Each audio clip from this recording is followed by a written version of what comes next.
Hi, I am going to make videos now without showing on camera because you don't need to see my face. I think I'll make a series of videos talking about small subjects, and those are related to the COVID-19.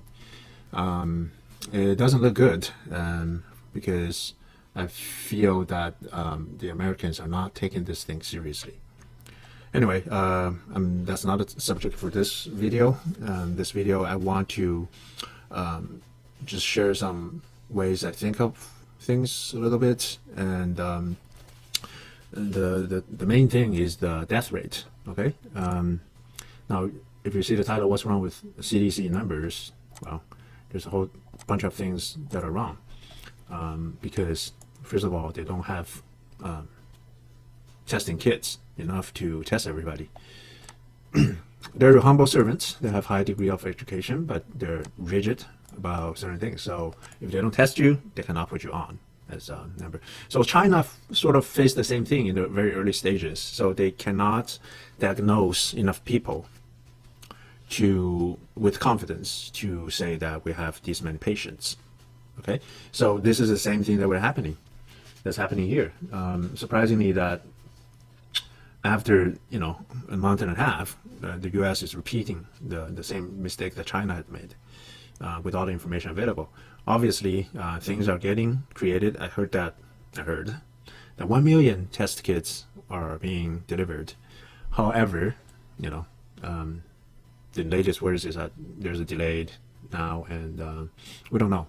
And they seem to be quite expensive to conduct. People receive $3,000 something bills just for the test.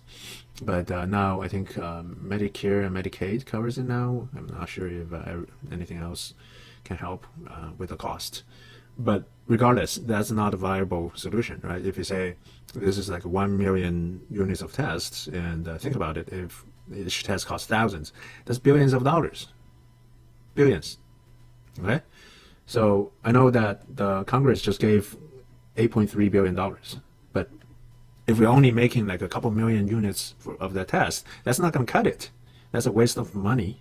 There's I don't know, the test kits are not going to cost that much, but regardless, that's a very expensive spending. That's something else. That's the healthcare system and the whole method of doing things.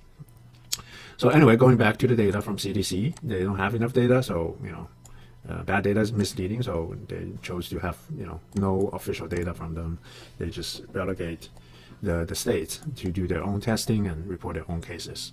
So that's what's happening in the U.S. Everybody starts flying blind, and everybody just running around as if nothing is going to happen to them. And after a couple of weeks, just watch a week or two, and we're going to have an explosion of cases. And because one, the test kits are going to be in place. Two, more people are going to show up with the symptoms. And this morning I just heard that the cruise line is still taking off from Long Beach, Port of Long Beach. I was on that cruise January 2nd. I forgot what it was. Imagination. Okay, the Carnival in Imagination. It was a nice cruise, but come on. We've had so many cruise lines with problems, and then they're just going to repeat other people's problems. I don't understand what kind of thinking people have. It's like, oh, we pay the money. Let's, we have to go, right? We have to go. There's no cancellation. There's going to be a huge penalty. Well, if you get sick, you may die. I don't know how, like $300, $500 that you pay for the tickets of those cruise is worth that much. I don't know how people think. Okay, so that's it for now. I'm gonna do a series of short videos. This is just the first one. Subscribe so get updates. We're gonna provide quick information for everything, and the next one is gonna be great as well. There's gonna be a whole bunch of information that I put down that I want to share.